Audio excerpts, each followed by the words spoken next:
Good morning students. अब तक आपने अपना सारा काम कर लिया होगा 5th चैप्टर तक का। अब हम नेक्स्ट चैप्टर स्टार्ट करेंगे अपना 6th चैप्टर। ठीक है, 6th चैप्टर क्या है? Management of natural resources. 6th chapter का नाम है मैनेजमेंट ऑफ नेचुरल रिसोर्सेज। जो भी अपने प्राकृतिक संसाधन है, जो भी संसाधन जो अपने को नेचर ने दिए हैं, उनको अपन कैसे मैनेज करके रख सकते हैं। तो सबसे पहले रिसोर्स या संसाधन क्या होता है? कोई भी ऐसी चीज़ जो अपने काम आए, ह्यूमंस के काम आए, लिविंग ऑर्गेनिज्म के काम आए, उसको अपन क्या बोलते हैं? रिसोर्सेज। तो किसी भी मटेरियल का स्टॉक कर दिया जाए अर्थ पे और वो स्टॉक को अपन यूज़ कर सके, लिविंग ऑर्गेनिजम्स यूज़ कर सकें, उसको अपन बोलते हैं रिसोर्सेज। अब जो रिसोर्स है ना, वो अपने पास दो तरीके के होंगे। एक होगा नेचुरल रिसोर्स, जो अपने को एटमॉस्फेयर यानी अपनी अर्थ से, नेचर से मिल रहा है, और दूसरा मैन मेड, जो ह्यूमंस बना रहे हैं अपने काम के लिए, उसको क्या बोलेंगे? मैन मेड या फिर आर्टिफिशियल रिसोर्सेज। दो टाइप के रिसोर्स होंगे, natural resource and man made या फिर आर्टिफिशियल। नेचुरल रिसोर्स कौन से होते हैं? जो लिविंग और नॉन लिविंग दोनों ऑर्गेनिज्म को एनवायरनमेंट के अंदर ही मिलेंगे। ठीक है, उनको वो यूज़ करेंगे अपनी लाइफ को जीने के लिए। नेचुरल रिसोर्सेज एनवायरनमेंट के अंदर मिलेंगे और उनको लिविंग और नॉन लिविंग जितने भी ऑर्गेनिजम्स होंगे वो सब यूज़ करेंगे अपनी लाइफ के लिए। ठीक है, नेचुरल रिसोर्सेज में क्या क्या आएगा अपने पास में? देखो, नेचर से अपने को एयर मिलती है, वाटर मिलता है, सॉयल मिलती है, ये सब कैसे हैं? नेचुरल रिसोर्सेज हैं। और मैन मेड या फिर आर्टिफिशियल रिसोर्सेज कौन से हैं? जो ह्यूमंस ने खुद बनाए हैं, ये अपने को नेचर के अंदर नहीं मिल रहे हैं, ह्यूमंस ने बनाए हैं। कौन कौन से? जैसे प्लास्टिक ह्यूमन ने बनाया है, पेपर ह्यूमन ने बनाए हैं, ब्रिज ह्यूमंस ने बनाए हैं। ये सब कैसे हैं? मैन मेड होते हैं। अब देखो, जो नेचुरल रिसोर्सेज है ना, उनको फिर से दो पार्ट के अंदर डिवाइड किया है। कौन कौन से? एक तो इनएग्जॉस्टिबल जो कभी ख़त्म ना हो, ऐसे रिसोर्सेज जो अपने नेचर के अंदर बहुत ज़्यादा अमाउंट के अंदर प्रेजेंट है और अपन उनका कितना भी यूज़ कर लें वो कभी ख़त्म नहीं होंगे। तो ऐसे रिसोर्सेज को क्या बोलेंगे? Inexhaustible resources.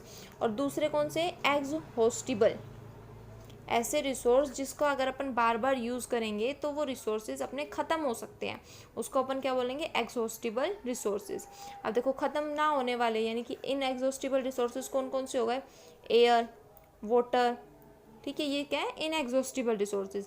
और एग्जॉस्टिबल जो ख़त्म हो जाए। ख़त्म कौन कौन से हो सकता है? अपने कोयला ख़त्म हो सकता है क्योंकि फिर हज़ारों साल लग जाएंगे बनने के लिए। पेट्रोलियम, जो पेट्रोलियम गैस होती है या पेट्रोल होता है, वो भी ख़त्म हो सकता है क्योंकि बनने में दोबारा से हज़ारों साल लग जाएंगे। तो ये अपने पास में नेचुरल रिसोर्सेज के दो टाइप, कौन कौन से? इनएग्जॉस्टिबल और एग्जॉस्टिबल। नेचुरल रिसोर्स है, ठीक है, या फिर रिसोर्सेज जो हैं दो टाइप के हैं, नेचुरल और मैन मेड। नेचुरल जो नेचर में मिलते हैं और मैन मेड जो ह्यूमंस ने बनाए हैं। नेचुरल रिसोर्स अब दो टाइप के हैं, इनएग्जॉस्टिबल और एग्जॉस्टिबल। इनएग्जॉस्टिबल जो कभी भी ख़त्म ना हो बार बार यूज़ करने से, जैसे एयर हो गया, वाटर हो गई। और एग्जॉस्टिबल जो ख़त्म हो सकता है। अब ये जो एग्जॉस्टिबल रिसोर्सेज है ना, ये भी दो टाइप के होते हैं अपने पास में। ये फिर से दो टाइप के होंगे, कौन कौन से? रीन्यूएबल का मतलब जिनको अपन दोबारा से बना सकते हैं, नवीकरणीय संसाधन जिनको बोलते हैं, नवीकरणीय संसाधन। और नॉन रीन्यूएबल ऐसे संसाधन जिनको अपन दोबारा से नहीं बना सकते, एक बार ख़त्म हो जाएगा तब। तो देखो, नवीकरणीय या रिन्यूएबल सोर्सेज के अंदर अपने पास कौन सा आ जाएंगे? सॉइल, फॉरेस्ट, ये सब कैसे हैं? रिन्यूएबल। और नॉन रिन्यूएबल कौन से होते हैं? जो दोबारा से ही अगर ख़त्म हो जाएंगे एक बार तो उनको रिप्लेस नहीं कर सकते अपन, वो एग्जॉस्ट हो जाएंगे नेचर के अंदर। ठीक है, और रिन्यूएबल अब इनको अपन रिप्लेस कर सकते हैं, रिसाइकिल कर सकते हैं। फॉरेस्ट है, अपन ने जंगलों को काटा तो अपन पेड़ खुद से उगा भी तो सकते हैं ना दोबारा से। अगर बहुत सारे पेड़ उगा देंगे तो फॉरेस्ट बन जाएगा। तो क्या होगा? हमने उनको दोबारा से बना लिया है। तो ऐसे संसाधन, ऐसे रिसोर्सेज जिनको दोबारा से बना सकते हैं उनको क्या बोलेंगे? रिन्यूएबल। और ऐसे रिसोर्सेज जिनको दोबारा से नहीं बना सकते उनको क्या बोलेंगे? Non renewable. नॉन रिन्यूएबल में अपने पास में कोल आएगा, पेट्रोलियम आएगा। ठीक, अब देखो, अपने पास में अलग अलग प्लान है। अपने को पता है अपनी जितनी भी नदियाँ हैं, ठीक है, जैसे गंगा नदी है, गंगा नदी में कितना कूड़ा कचरा रहता है ना? क्यों? क्योंकि अपन करते हैं, अपन जो भी वेस्ट मटेरियल है, वेस्ट मटेरियल मतलब जैसे कि अपने घरों से निकला हुआ कोई कचरा है, कोई इंडस्ट्रीज से निकला हुआ कचरा है, कोई फैक्ट्री से निकला हुआ कचरा है, वो सब पानी के साथ बह के चला जाता है। और जो फैक्ट्रियाँ होती हैं उनका तो कचरा, जो कूड़ा कचरा जितना भी होता है वो ज़्यादातर नदियों के पास ही फेंका जाता है। ठीक है, तो अपनी जितनी भी रिवर्स हैं वो ख़राब हो रही हैं, उसके लिए एक प्लान बनाए जाते हैं। जैसे अपनी गंगा रिवर जो है उसके लिए प्लान बनाया गया उसको ठीक रखने के लिए, उस प्लान को अपन क्या बोलेंगे, गंगा एक्शन प्लान। अब देखो गंगा जो नदी है और उसकी जो सहायक नदियाँ हैं उसकी tributaries, Ganga and it's tributaries अलग अलग जगह से आती हैं। निकलती कहाँ से है, गंगोत्री से निकलेगी हिमालय के अंदर, और फिर वो जाके बंगाल की खाड़ी, बे ऑफ बंगाल में मिल जाती है। अलग अलग जगहों से निकल के आती है, वेस्ट बंगाल में जाती है, बिहार में जाती है, उत्तर प्रदेश में जाती है। तो सब लोग अपना जो भी कूड़ा कचरा होता है सिटीज़ का, टाउन्स का, अलग अलग टाइप का, जैसे गार्बेज हो गया, एक्सक्रीट हो गया, वेस्ट मटेरियल हो गया, जो भी इंडस्ट्रीज से निकला हुआ कूड़ा कचरा है वो सब उनके अंदर डाल देते हैं, तो अपना पानी ख़राब हो रहा है।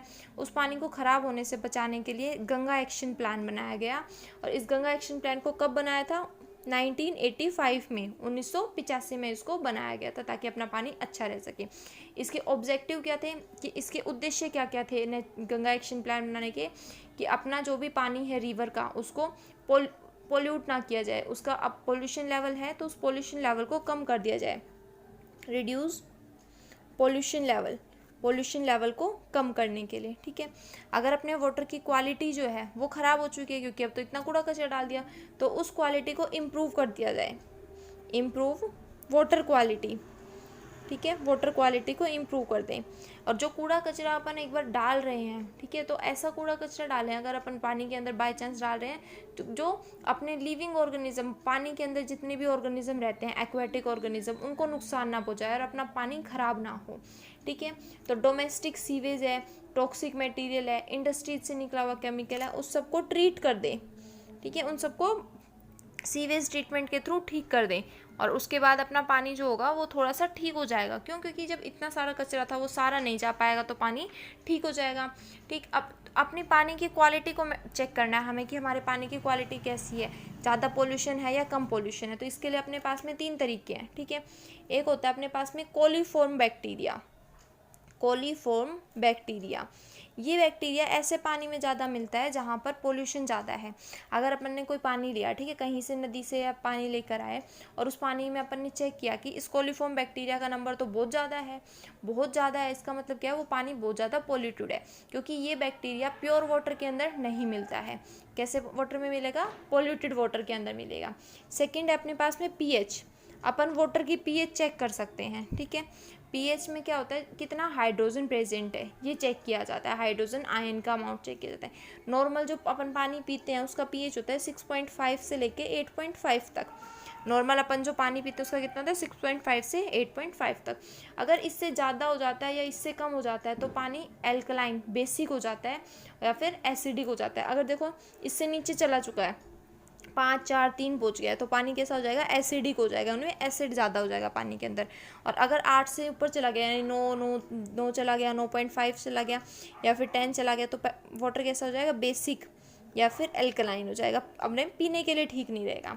तीसरा क्या होता है कि अपन कैसे चेक कर सकते हैं, BOD, बायोलॉजिकल ऑक्सीजन डिमांड, कि जितने भी माइक्रोब्स अपने वाटर के अंदर प्रेजेंट है वो क्या करेंगे, ऑर्गेनिक मैटर को, अपना कोई पानी है पोल्यूट पानी किसकी वजह से, और वेस्ट मैटर की वजह से। वेस्ट मैटर में अपने पास होता है ऑर्गेनिक मैटर। अब इस ऑर्गेनिक मैटर के ऊपर माइक्रोब्स, बैक्टीरियाज होते हैं, वो काम करते हैं एरोबिक रेस्पिरेशन से। ठीक है, और इनको डाइजेस्ट करना स्टार्ट कर देते हैं।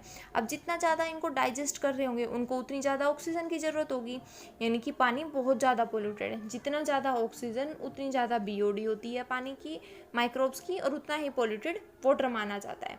तो ये अपने पास में था कि कैसे कैसे अपन वाटर की क्वालिटी को चेक कर सकते हैं। ये नेचुरल रिसोर्सेज के बारे में था। अगर आपको किसी को भी कोई भी पॉइंट में प्रॉब्लम हो तो पूछ सकते हो। और नोटबुक में क्या लिखना है वो मैं अभी दिखाती हूँ। देखो ये आपका 6th चैप्टर है, मैनेजमेंट ऑफ नेचुरल रिसोर्सेज की डेफिनेशन लिखनी है, टाइप्स लिखने हैं रिसोर्सेज के, इसके बाद ये लिखना है इनएग्जॉस्टिबल और exhaustible, renewable, non renewable resources.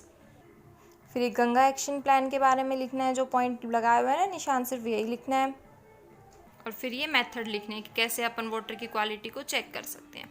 कहीं पे भी कुछ ना समझ आए तो पूछ लेना। Thank you.